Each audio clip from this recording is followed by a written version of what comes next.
We set our work aside, we leave our cares behind on this day of Sabbath rest. On this your holy day, we come to give you praise on this day of Sabbath rest. ¿Cuántos estamos listos para el repaso de la lección? Amén. Yo sé que todos nos hemos preparado durante la semana y estamos con gozo en esta mañana para poder compartir lo que el Señor nos ha inspirado a través del repaso de la lección. En esta mañana vamos a tener el privilegio de tener el repaso de la lección por parte del pastor Minor Labrador. ¿Cuántos conocen al pastor Minor Labrador? Yo sé que algunos hemos tenido el gusto de conocerlo. Para los que no lo conocen, el pastor Minor Labrador Jr. es el vicepresidente de la Unión Suroeste y él está encargado de mayordomía, del departamento de mayordomía, escuela sabática y ministerio de varones. Y con eso en mente, ¿cuánto le damos la bienvenida al pastor Minor Labrador? Amén. Pastor.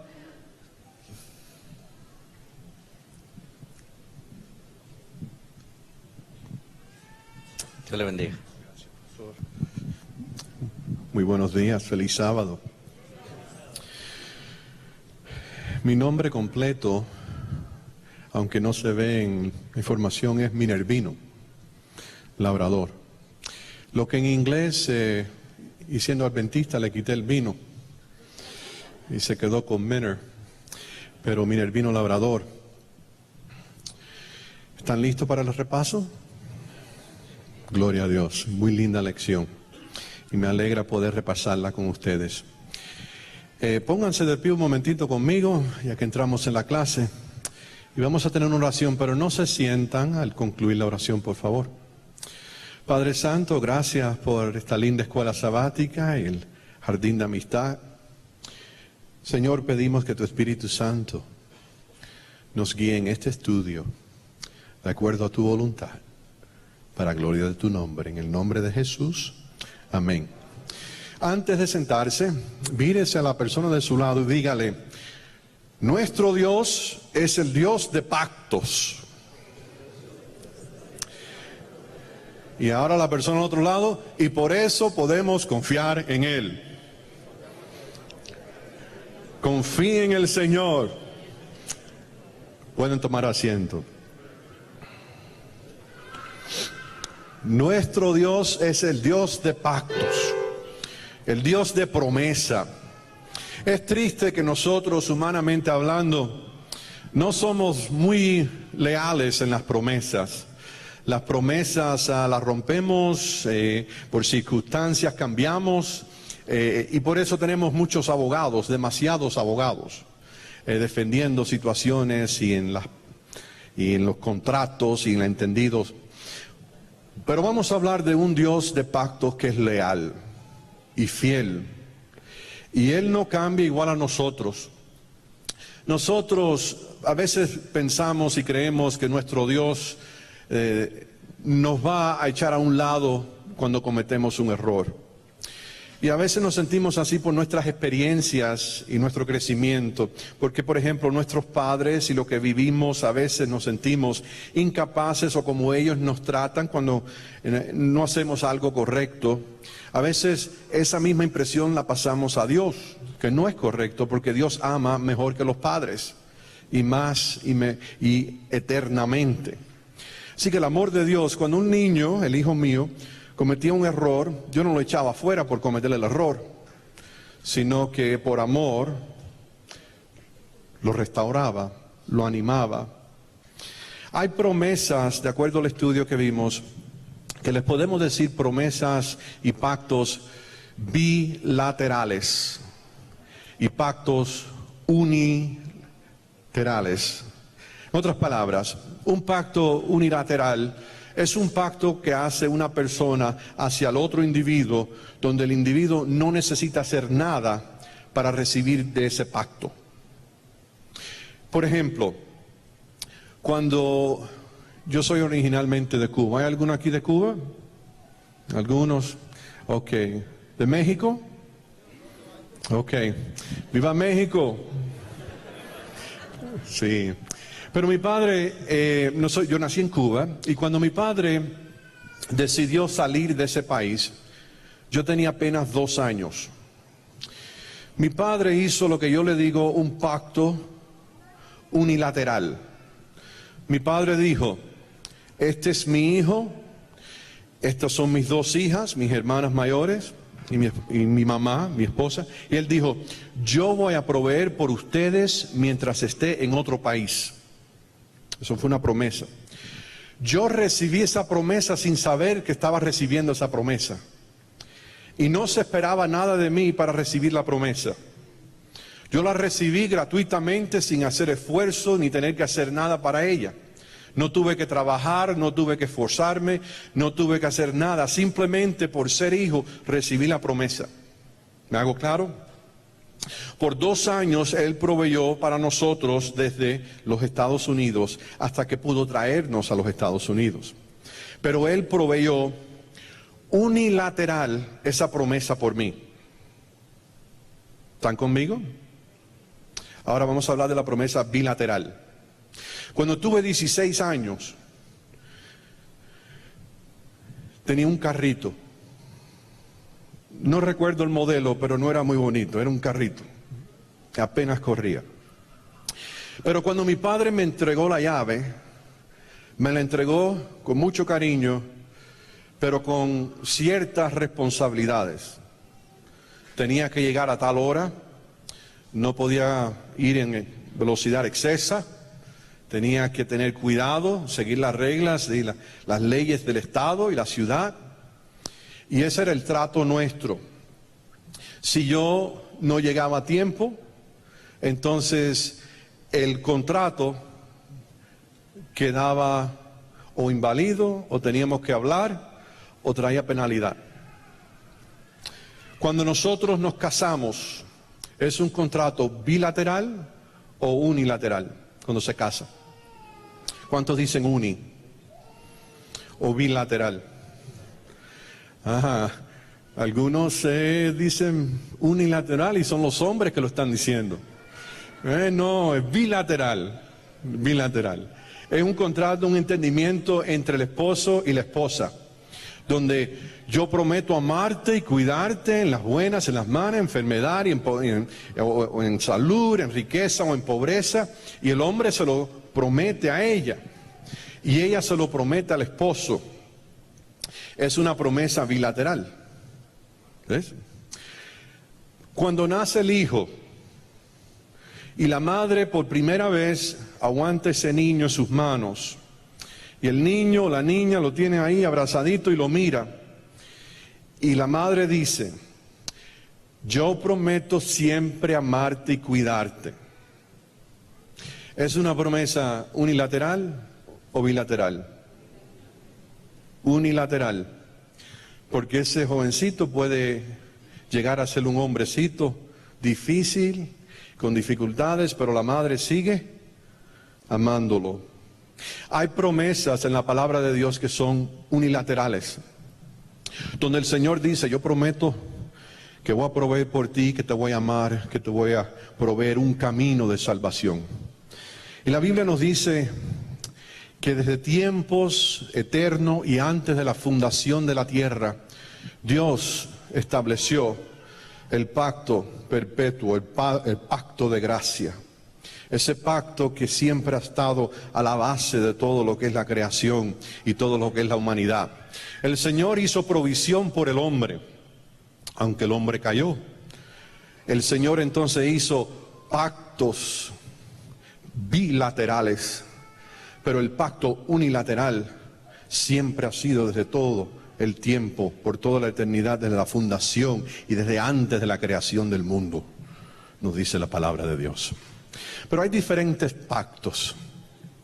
Uno de los primeros pactos que vemos donde se inicia la promesa de Dios es en Génesis, cuando salió Adán y Eva del Edén, y el Señor hizo provisión por ellos, y el Señor ahí dio promesa. Y dijo la mujer, de tu descendencia saldrá uno, que ese va a herir la serpiente. Ese va a ser el que va a restaurar algo, que va a regresarnos al pacto perpetuo por siempre, pacto de gracia. Entonces, después de Adán y Eva, ¿cuál otro pacto vemos? Vamos a leerlo. Se encuentra en Génesis, el capítulo 9. Y este pacto es el pacto que Dios hizo. Y les voy a preguntar si es unilateral o bilateral. Dice aquí en el versículo 8 del capítulo 9 en Génesis, que dijo Dios a Noé y a sus hijos: yo establezco mi pacto con vosotros y con vuestros descendientes después de vosotros, y con todo ser viviente que está con vosotros, aves, animales y toda bestia de la tierra, todos los que salieron del arca, todo animal y toda tierra. Establezco mi pacto con vosotros, y no destruiré más todo ser viviente con aguas de diluvio, ni habrá más diluvio que destruya la tierra. Y agregó Dios: esta será la señal del pacto que establezco entre mí y vosotros, y con todo ser viviente que está con vosotros, por siglos perpetuos. Pongo mi arco iris en las nubes, que será la señal del pacto entre mí y la tierra. Cuando envíe nubes sobre la tierra, entonces se dejará ver mi arco iris en las nubes.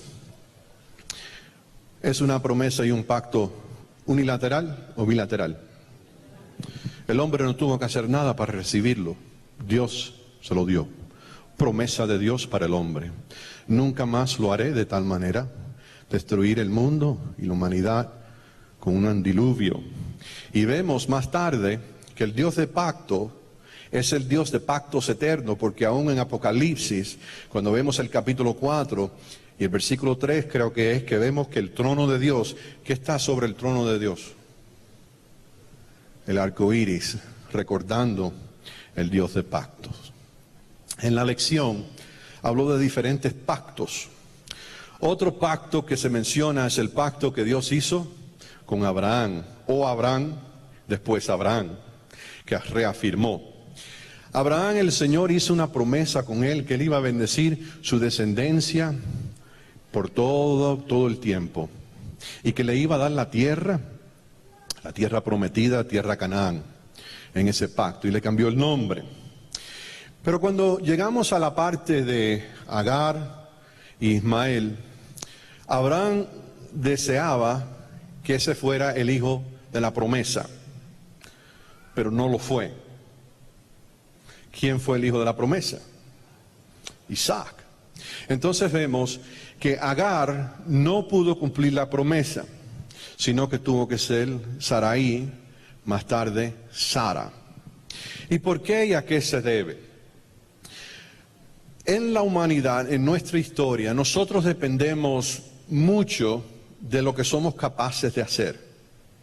Nosotros muchas veces hacemos compromisos con Dios o deseamos ayudarle a Dios a desarrollar su promesa.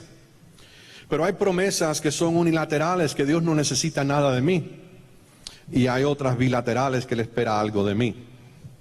Pero en la historia de Abraham, lo que él hizo en la carne no cualificaba para lo que Dios quería hacer en el espíritu, y algo milagroso.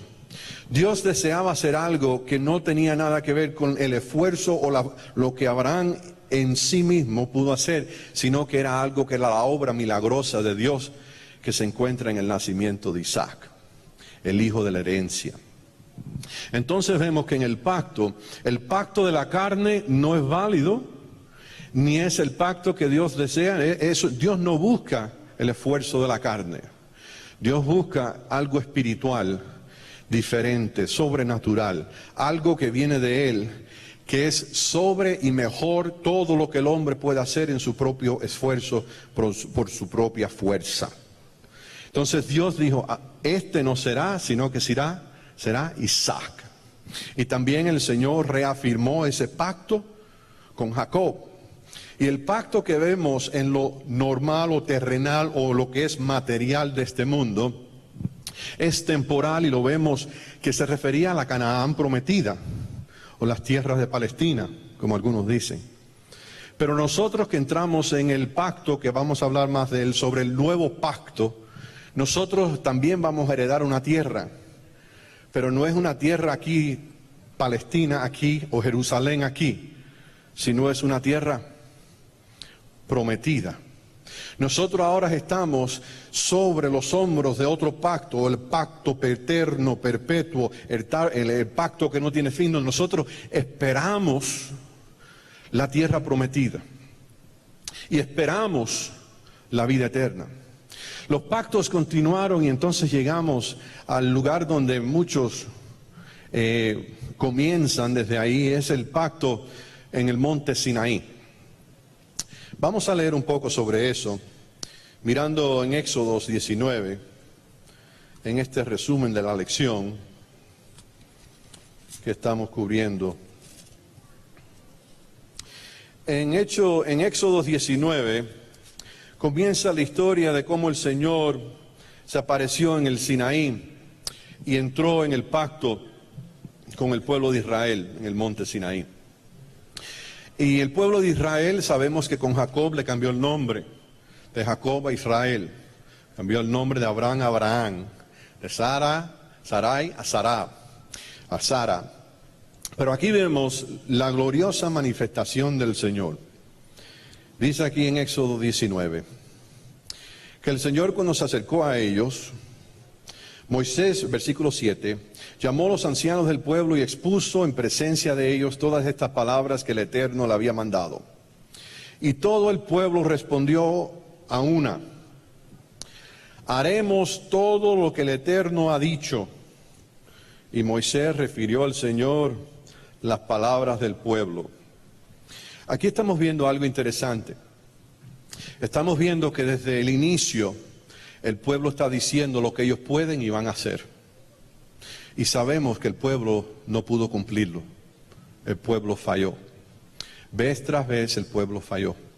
Y por eso nos dicen hebreos que nunca entraron en su descanso, o en el descanso de Dios. Por su incredulidad. No creyeron, no descansaron, no entraron en lo que Dios deseaba. Y cuando Moisés subió al monte, dice aquí que Dios habla desde el monte, en el versículo 18, todo el monte Sinaí humeaba, porque el Eterno había descendido sobre el fuego, sobre él en fuego. El humo subía sobre el humo de un horno, como el humo de un horno, y todo el monte se estremecía en gran manera. El sonido de la bocina iba aumentando con extremo. Moisés hablaba y Dios le respondía con tronante voz. El Eterno descendió sobre el monte Sinaí, sobre el cumbre del monte, llamó a Moisés a la cumbre del monte y Moisés subió. Y el Señor desciende, requiere al pueblo que no traspasen el límite, porque viene al Eterno, por ver al Eterno, porque multitud de ellos caerá. En otras palabras, no pueden acercarse a Dios, porque si se acercan, tocan aquí el lado del monte, van a caer y van a morir. Es algo glorioso, ¿no es verdad? ¿Cuántos les hubiera haber gustado estar ahí en ese monte Sinaí, al pie de la montaña? ¿Alguno le hubiera gustado estar ahí? ¿Cuántos le hubiera gustado? Algunos. ¿Cuántos hubieran tenido temor y no hubieran acercado? ¿Cuántos no le importa? Pero aquí vemos el pueblo de Dios que está viendo esto y están aterrorizados con tanto temor por la grandeza de Dios, que aún Moisés, cuando les habla las cosas de Dios, ellos le dicen a Moisés: Moisés, habla con Dios y dinos lo que Él diga, lo que Él dice, y nosotros, todo lo que Él diga, nosotros vamos a hacer. Y lo volvieron a repetir en Éxodo del capítulo 24. En otras palabras, Señor, dinos lo que quieres hacer, que hagamos, y nosotros lo vamos a hacer. Abraham, le dice el Señor a Abraham, tú vas a tener un hijo. Y Abraham dice con Sarai, dice: Señor, pues te vamos a ayudar. Y cuando vio a Agar, la miró así de ladito y le dijo a Sarai: está bien, tráela para acá, vamos a ayudarle al Señor. Y así entraron en esa dificultad y ese problema. Y aquí vemos el pueblo de igual manera. el pueblo de Israel cree poder hacer lo que Dios dice, cree poder vivir de esa santidad, creen que pueden acercarse a esa gloriosa majestad de nuestro Dios. Pero si Dios nos ayuda, no podemos acercarnos. El pueblo de Israel lo intentó, pero no lo logró. Y sabemos en seguimiento que fue muy triste la historia del pueblo de Israel.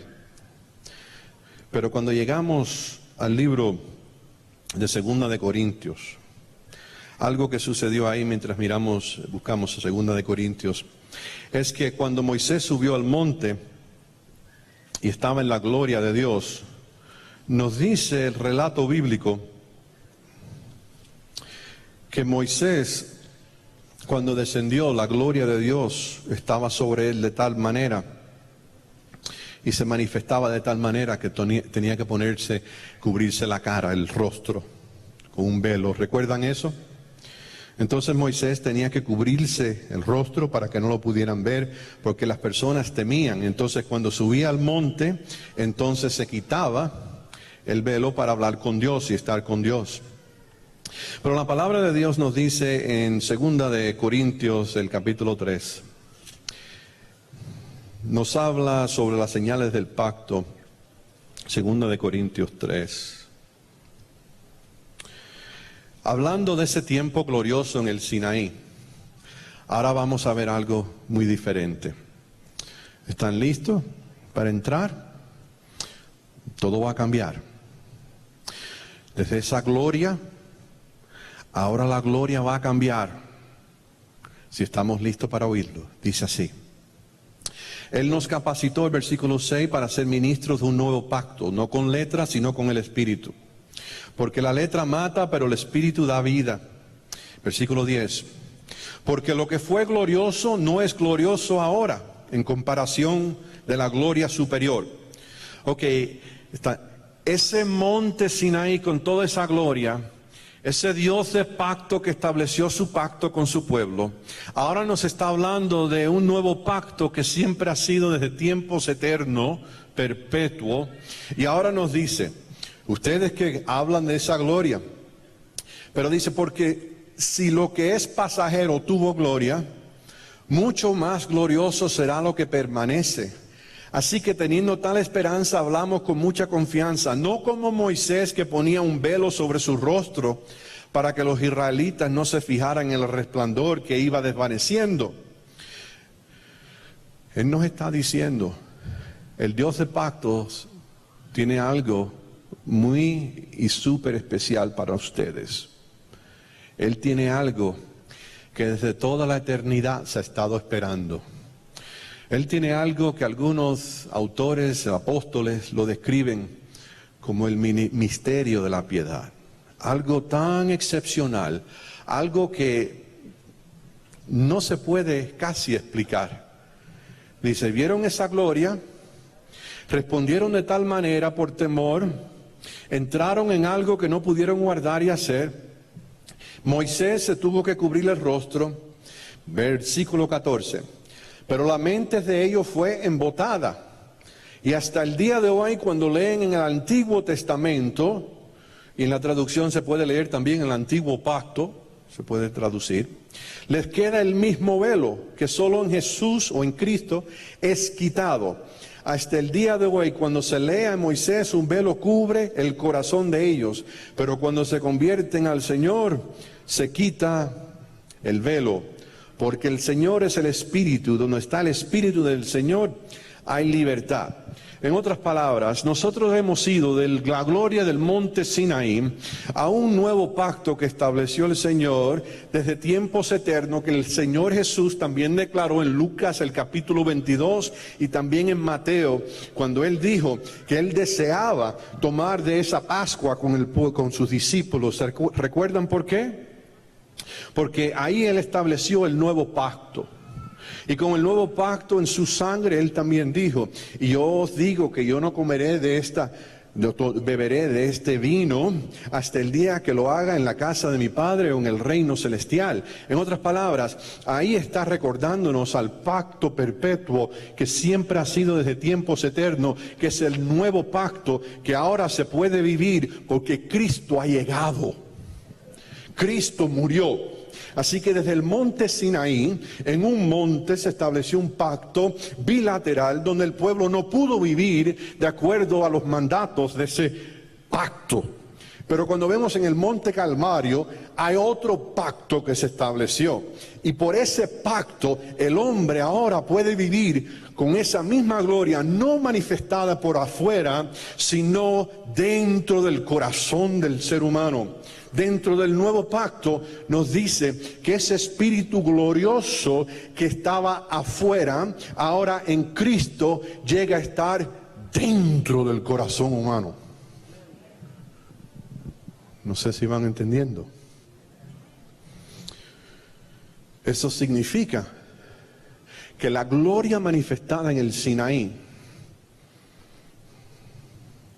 no es nada en comparación con la gloria presente y real del pueblo espiritual Israel, que tiene dentro de sí mismo, dentro de sí, el espíritu del Dios creador, bajo el nuevo pacto.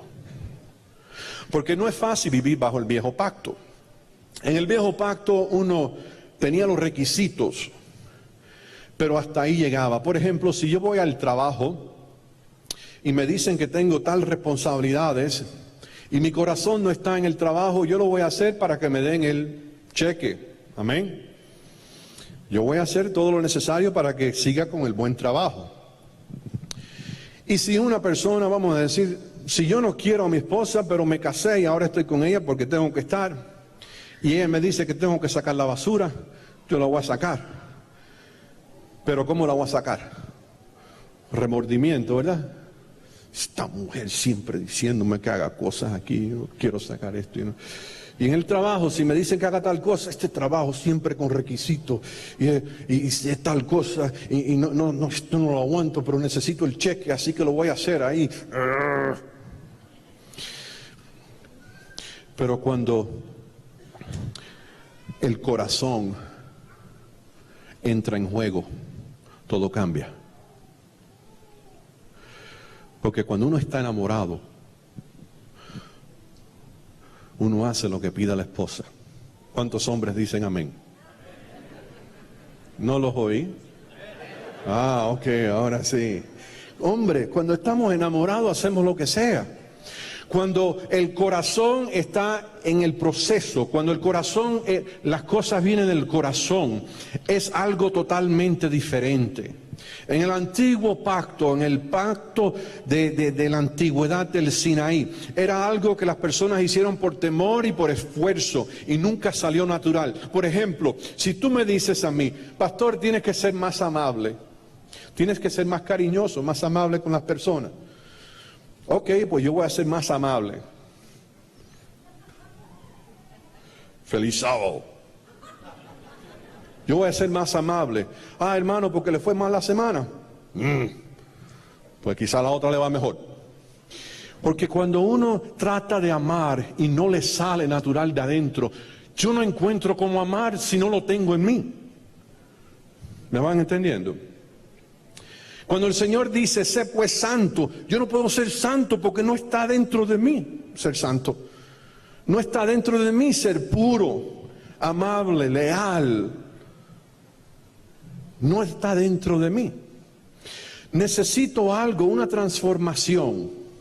Por eso lo mismo el profeta en el Antiguo Testamento, o sea, Jeremías o Ezequiel, esos profetas de la antigüedad entendían este principio, porque ellos decían que el Señor iba a tomar el corazón de piedra y darnos un corazón de carne.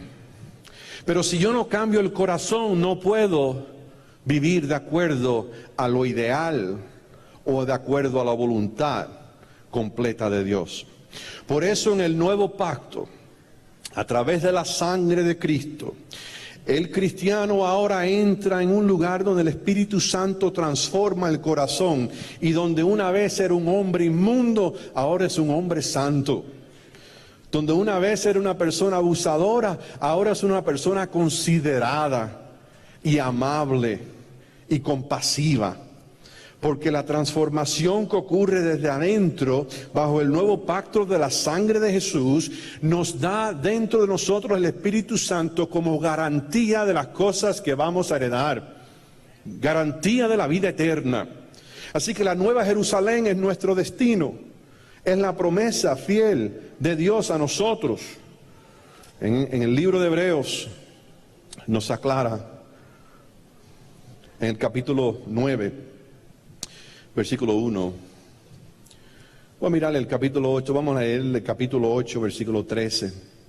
Dice, al llamar nuevo a este pacto, declara anticuado al primero. Y lo anticuado se envejece y desaparece.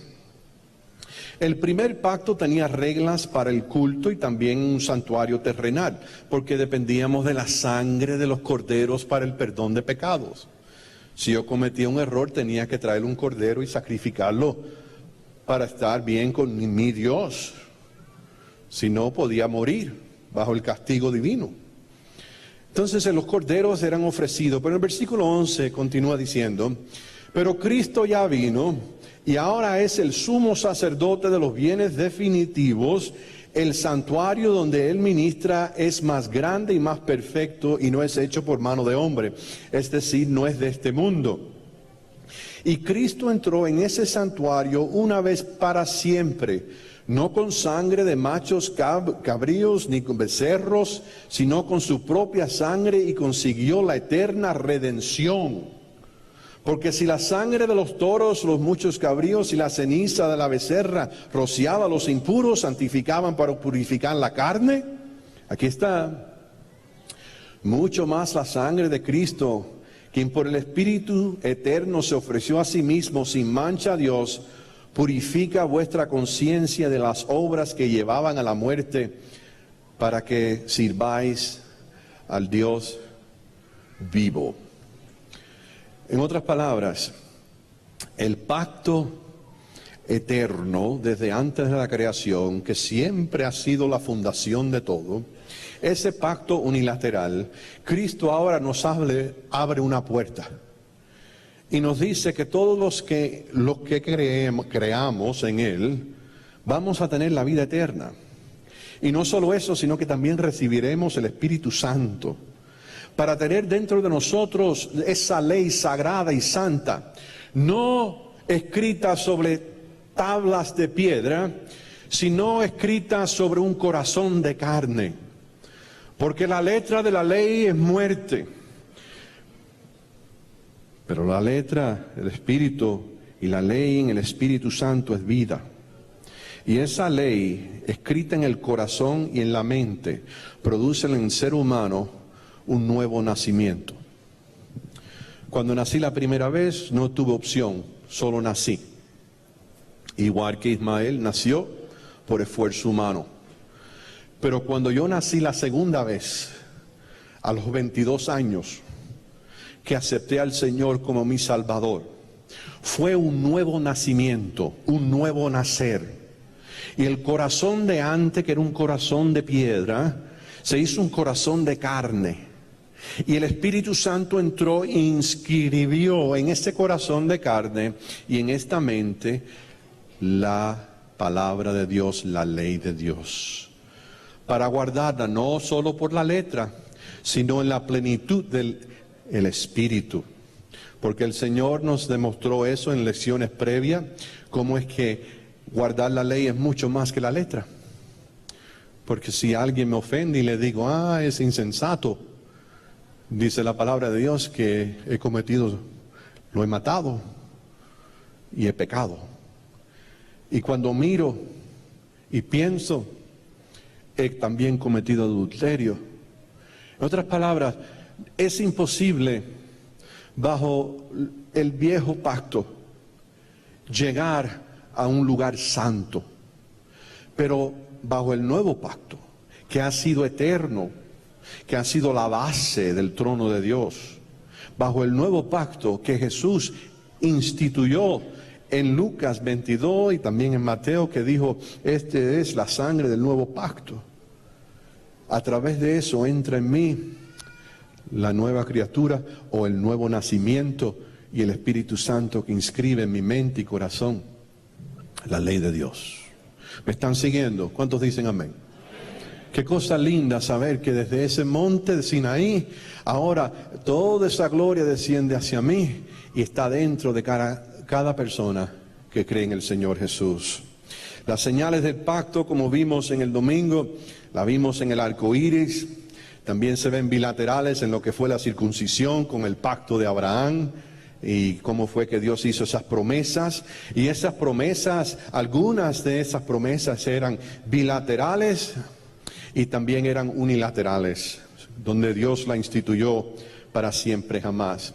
Vimos las promesas del pacto y cómo son que las promesas es nuestra esperanza y es un pacto que uno entra, y en la cultura antigua siempre se incluía un sacrificio de algún tipo, un sacrificio de sangre mayormente, y eso se ve aún en algunas culturas, el sacrificio de sangre que se ve a través del matrimonio cuando es instituido, consumado, y también se ve a través de los niños cuando nacen y son recibidos en los brazos de la madre. Son promesas y pactos que se hacen en sangre, como se hacen en el Antiguo Testamento y vemos en la vida de Jesús, que se ofreció y dio su sangre por nosotros. Así que vemos esas promesas en algo glorioso. Las tablas del pacto que fueron escritas en tablas de piedra, ahora están escritas en su corazón, en mi corazón. ¿Cómo es eso posible?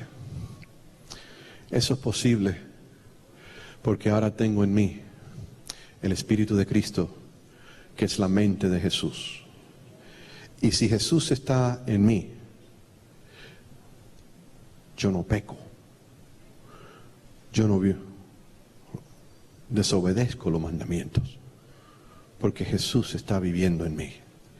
Y en el nuevo nacimiento, al morir al yo, el apóstol Pablo lo entiende con claridad en Gálatas 2:20, donde dice, no vivo más yo, más vive Cristo en mí. La vida que ahora vivo, la vivo por fe en el Señor que me amó y dio su vida por mí. Así que las tablas del pacto ahora entran al corazón del hombre. Ahora la tenemos adentro. El Espíritu Santo nos da la mente de Jesús. Ahora el pacto y el evangelio. Nosotros vamos ahora del antiguo al nuevo. Donde antes era por fuerza, ahora es por el poder del Espíritu Santo y por la gracia de Dios. Es mucho más fácil obedecer cuando sé que Jesús obedeció por mí. Es mucho más fácil hacer la voluntad de Dios cuando reconozco que el viejo hombre ya no vive y tiene derecho, sino que ahora el Hijo o el nuevo hombre en el Espíritu es el que vive. Y lo que vive en el Espíritu, la carne, vive para ser esclavo del Espíritu, no para que la carne haga su voluntad, sino para que el Espíritu y la mente de Jesús, en el nuevo pacto, donde ahora la tenemos la ley en el corazón y la mente, es la que domina la carne, mientras estemos en ella. Por eso es el segundo que es mayor. El primero, el segundo es mayor. El que nació de nuevo en el Espíritu es mayor que el que nació en la carne anterior. ¿Me están siguiendo? ¿Sí? Es el nuevo nacimiento. Antes la carne hacía lo que quería, pero en el nuevo pacto que el Espíritu entra, ahora el Espíritu dirige la carne y todo lo que el Espíritu manda de acuerdo a la mente de Jesús. Y ese nuevo pacto donde la ley está en mi corazón y en mi mente, ahora el Espíritu domina los actos. Y el corazón es dominado por el nuevo pacto y el Espíritu y la mente de Jesús. El pacto y el Evangelio, donde antes era por fuera, ahora es por dentro. Donde antes era la Jerusalén literal, ahora es la Jerusalén espiritual. Y en conclusión, los beneficios del pacto, ¿cuáles son? ¿Cuáles son? Número 1, perdón de pecados, no a través de los corderos, sino a través de la sangre de Jesús. Número 2, renovación espiritual. Ya los hábitos de antes no los sigo practicando. Número 3, tenemos la promesa segura que somos herederos de la vida eterna y que estamos en el Señor asegurados de eso. Y número 5, para concluir, tenemos la certeza de que, acuerdo a las palabras del apóstol Pedro en capítulo 2, en su primera carta, que somos ahora un linaje real escogido, un sacerdocio, un pueblo santo de Dios. Ahora entramos y somos sentados en lugares celestiales a través del nuevo pacto. ¿Qué significa todo eso? Que si yo busco de Jesús y recibo a Jesús, acepto a Jesús y pido el poder del Espíritu de Jesús para tener la mente de Jesús, Jesús me cambia y me da un corazón tierno, de carne, para poder amar correctamente, para ser puro y santo, aunque no sale de mi natural, sobrenatural por su Espíritu es posible. Le hago la pregunta: ¿reciben ustedes la sangre del Dios del nuevo pacto? ¿Reciben a Jesús? Gloria a Dios. Pónganse de pie conmigo y vamos a orar en conclusión. Padre Santo, Dios de pactos, que cumples tus promesas. Señor, gracias por ser tan fiel a nosotros, por no olvidarnos y dejarnos en nuestra rebeldía, sino que con tu compasión y con tu amor y con tu, Señor, ese amor que no tiene manera de describirse. Nos amaste, nos restauraste, nos diste lo más importante del universo. Nos diste a tu Hijo para que todos aquellos que en Él crean no se pierdan, mas tengan vida eterna. Te recibimos, Jesús, tu sacerdocio, sobre todo tu sangre. Recibimos ese don del Espíritu Santo. En el nombre de Jesús, y todo el pueblo de Dios dijo: amén y amén. Pueden tomar asiento.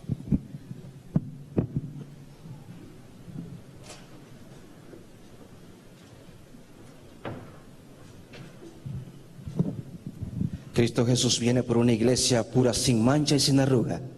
¿Cuántos lo creen?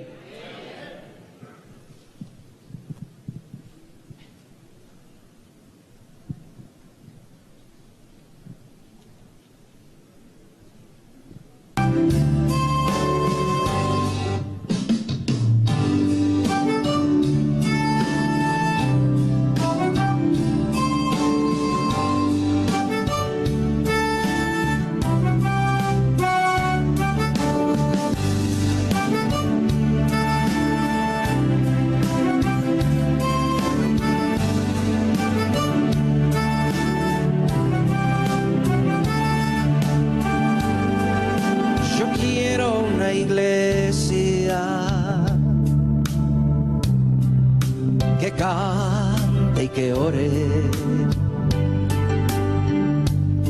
y que esté llena de amor, limpia y sin errores. Yo quiero una iglesia unida para siempre,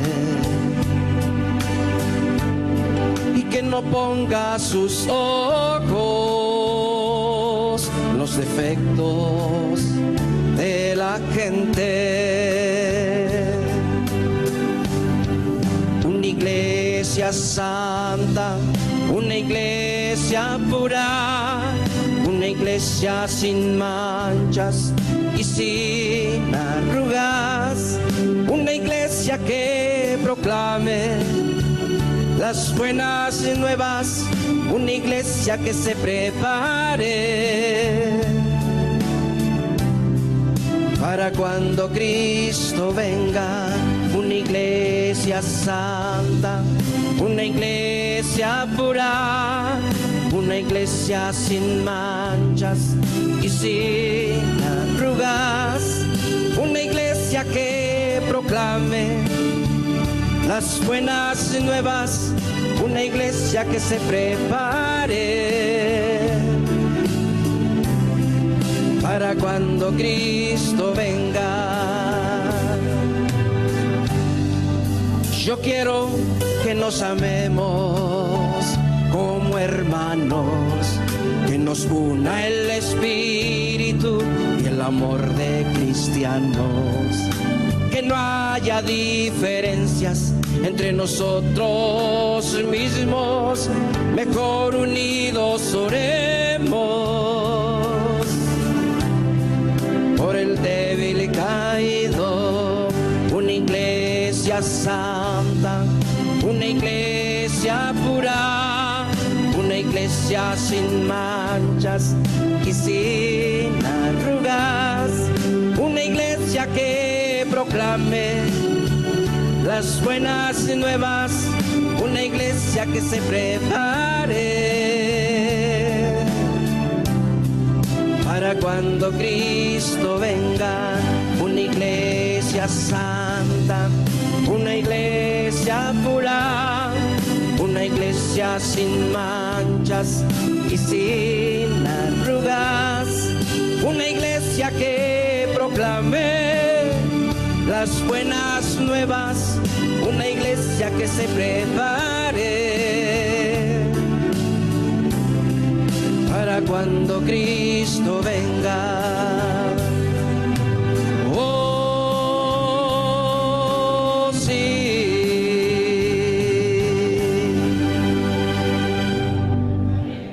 Hermanos, qué bonito mensaje del hermano Navarrete. En esta mañana quiero invitarles también, vamos a tener otro especial, una adoración especial de parte de nuestros hermanos los Heraldos del Rey. Ellos vienen de Nashville, Tennessee, y están aquí para cantar. Esta noche van a dar un concierto a las 7, van a cantar algunas en español, pero en este momento van a hacerla en inglés. Quiero invitar a los hermanos Heraldos del Rey. We pray to thee, O God, our heavenly Father.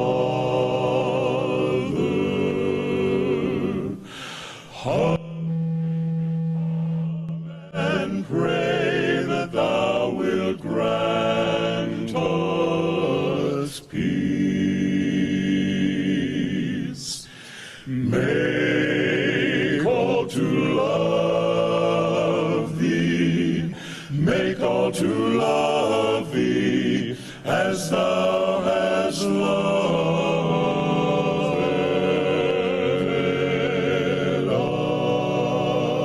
us.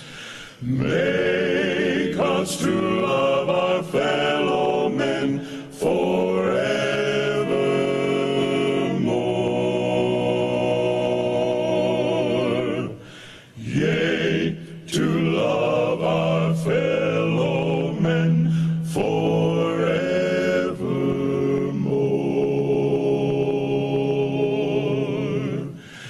We pray to thee, O God, we come to thee and pray that thou wilt grant us peace. Amen.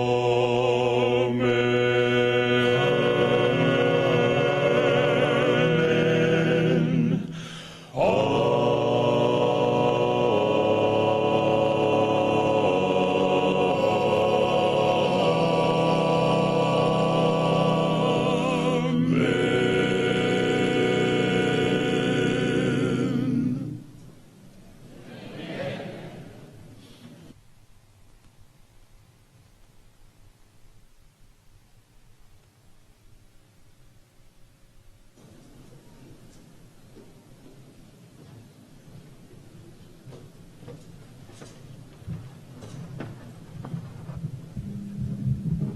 Como que cantaron los ángeles, ¿verdad? Amén. Vamos a invitarles a los hermanos aquí a tener una palabra de oración. Nos preparamos por acá. Vamos a ponernos de pie, ¿qué les parece? Invita a ponerse de pie. Querido Padre que estás en los cielos, esta mañana hermosa que nos has dado de sábado, con tantas alabanzas que se te han dado hacia ti, hacia tu nombre, y la preciosa escuela sabática que hemos tenido por parte de tus siervos, Señor.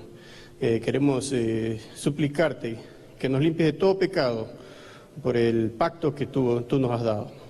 Que podamos, Señor, caminar en tus mandamientos, cada uno de nosotros, que tu iglesia, que estamos aquí presentes, podamos estar siempre cerca de ti, con la presencia de tu Espíritu. Queremos pedirte una unción más esta mañana, que el Espíritu Santo inunde nuestros corazones, nos llene de tu poder, de tu gracia, Señor. Que podamos cumplir tu ley, como dice, amarás a tu prójimo como a ti mismo, y te amaremos, Señor, con todo nuestro corazón. En el nombre de Jesucristo lo pedimos. Amén.